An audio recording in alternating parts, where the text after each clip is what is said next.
Hi, everybody. So today I'm here with Shannon, and we're going to talk about quantum jumping and how we're just learning it, and we're going to do our best to demystify the process for everybody. So that's what we're going to talk about today.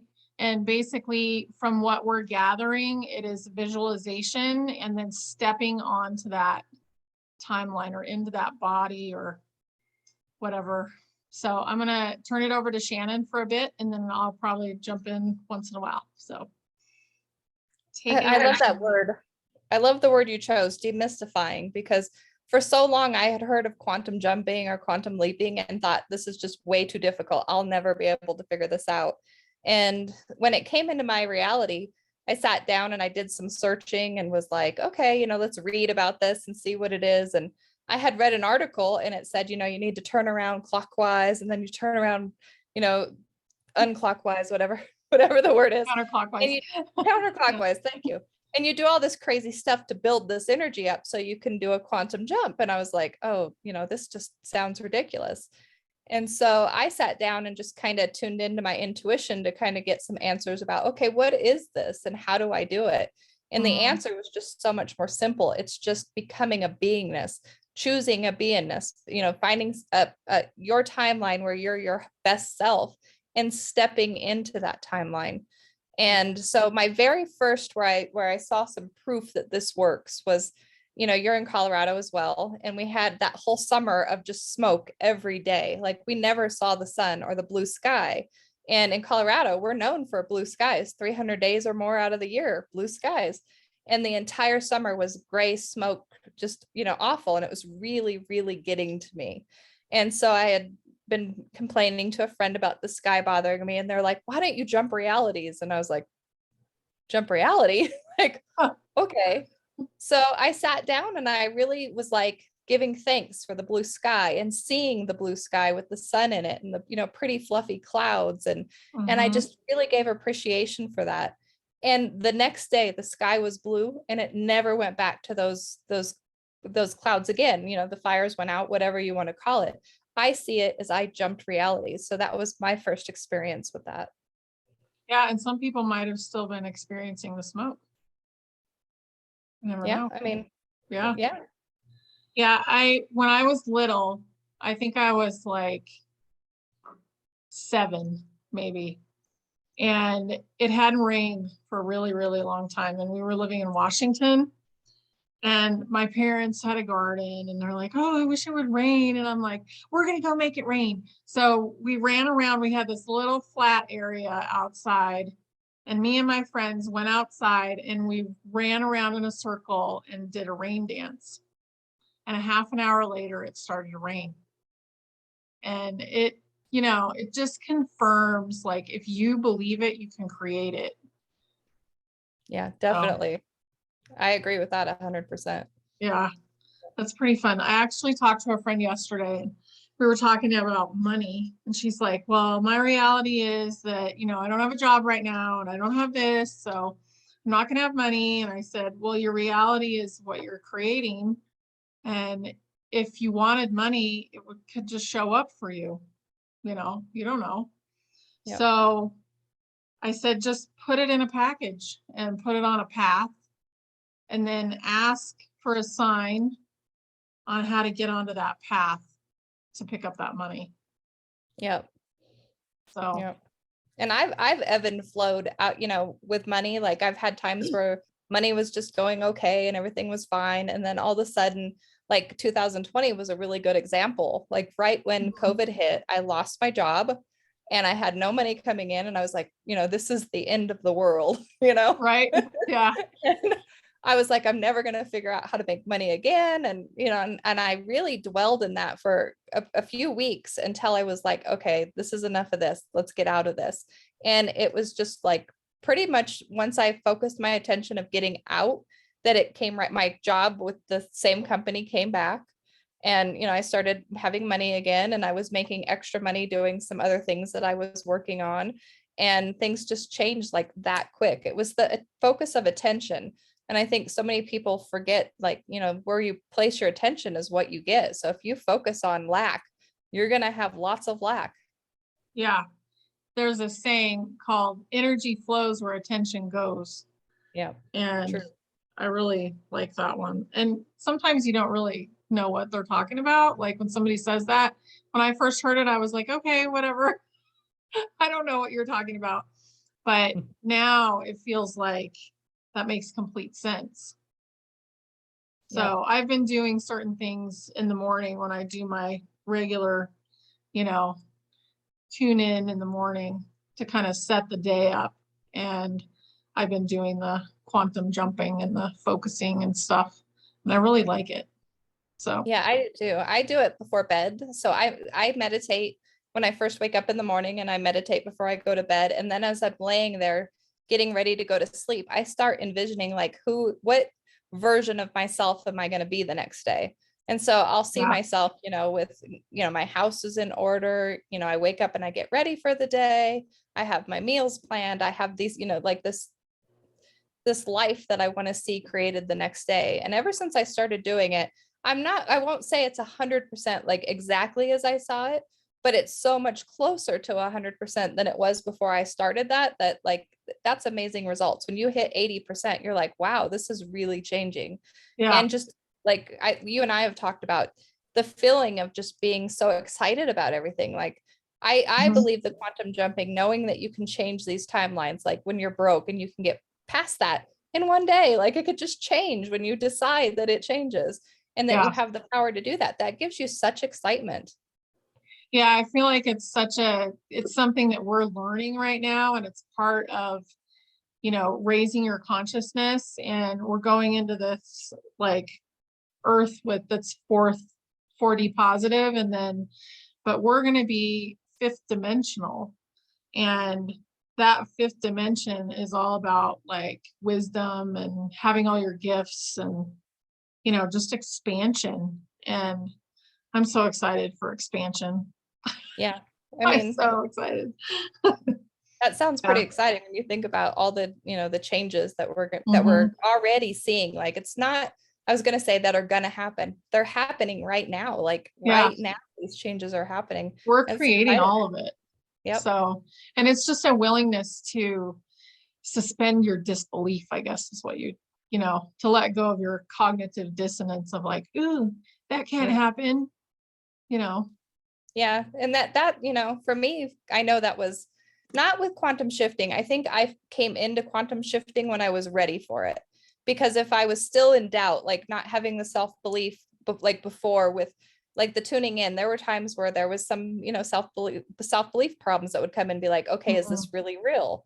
And then you'd have to clear it and get back. And, when I found quantum jumping, I was ready. I'm like, self-belief is pretty high, and Yeah, optimism and all these things are really high, so I think that makes it really easy to like get in there and make these changes. really exciting. Yeah.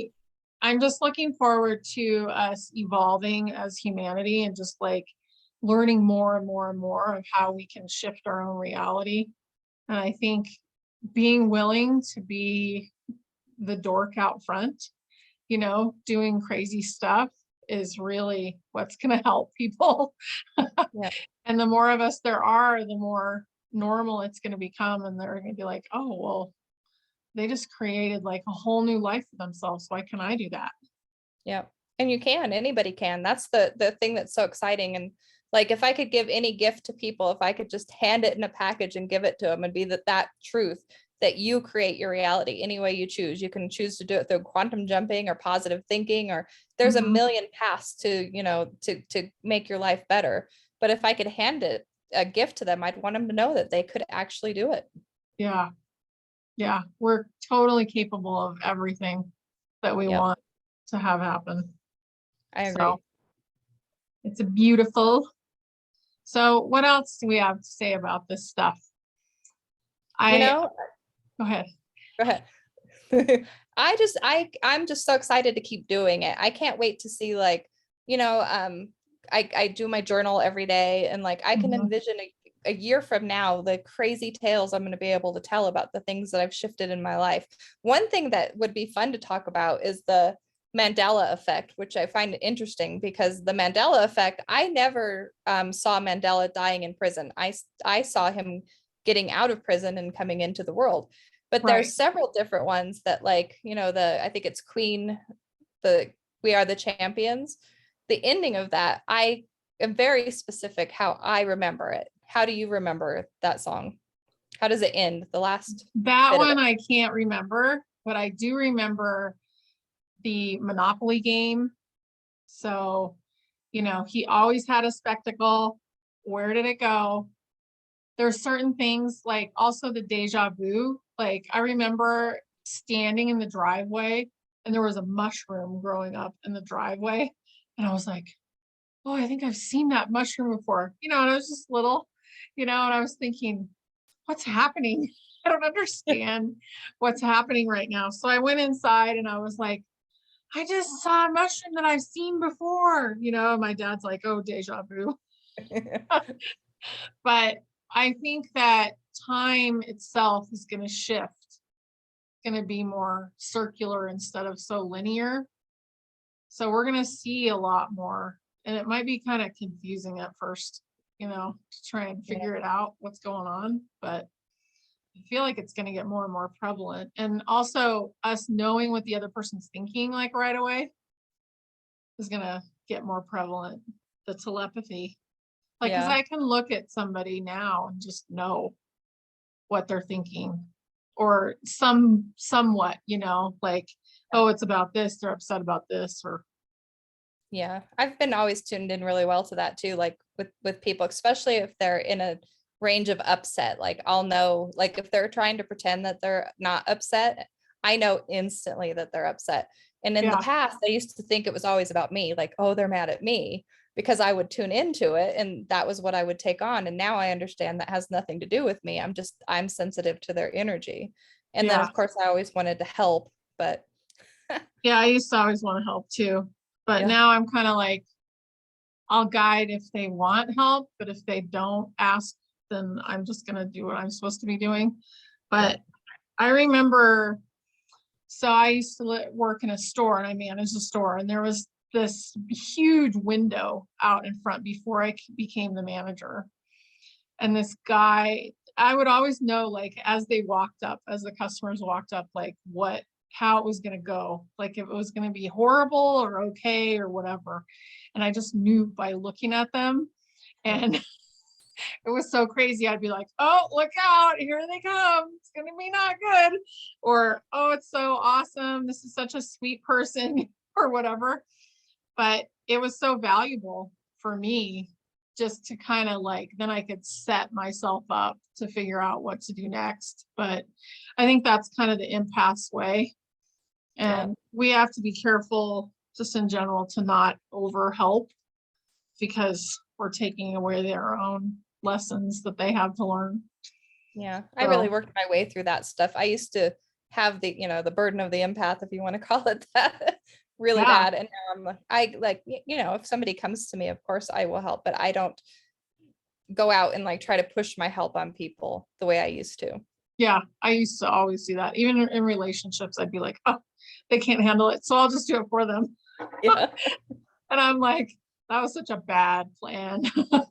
Yeah. Not only is it bad for me, but it's so bad for them, because then they can't, you know, finish whatever they came to learn. Yeah. How freeing is that too? Like when you finally get that lesson, because that's a hard one. That is like, I Really put that on hard. the Yeah. top 5 of hard lessons right there. Mhm. And when you get past it, you're like, wow, that's life changing. That's Yeah, it's absolutely very life. freeing. And you're not feeling so like obligated, I guess is what I call it, or, stuck having to deal with somebody else's stuff, Yep. whatever it is. I used to say when I was doing that is I cared more about the situation than the person did. Like they would tell me their stuff and I'd be over there just, oh, this and all these emotions, and they were doing whatever. They were out, going out with their friends or doing whatever they wanted, and I'm over there in turmoil over their problem. Yeah, because they dumped it on you. Yeah, exactly. Yeah. Yeah, it's not good to be a dumping ground. I find I have a ton more energy too. Like Yeah, just, oh yeah. yeah, it's really good. So, And your relationships are better because like, you set those boundaries and you're able to have a real relationship with people, where before it really wasn't a real relationship. You were more trying to fix them so you could avoid your own stuff. That's what Yeah. I was doing. Yeah. Yeah. You're avoiding your own stuff and you're also seeing them as incapable of dealing with theirs. Yeah. So you're judging, them when they created the situation. So they must have something to learn from it. Yep. But yeah. So empaths out there, you can do it. You don't have to take care of everybody. Yeah. And then when you get past that, you can start having real fun and do some quantum jumping. Yeah, definitely. Thank you so much, Shannon. This was so much fun. And I think everybody's just going to get inspired to go look it up. Yeah, it's fun. This is like exciting stuff. And I can't wait. If anybody has ideas that wants to share in the comments or something that helps us with it as well, definitely please do. Yeah, let us know. And if you have a question, we'll find out. We'll tune into it and ask, and we'll put it in the comments. Thank you, Cool. everybody. Have a beautiful day.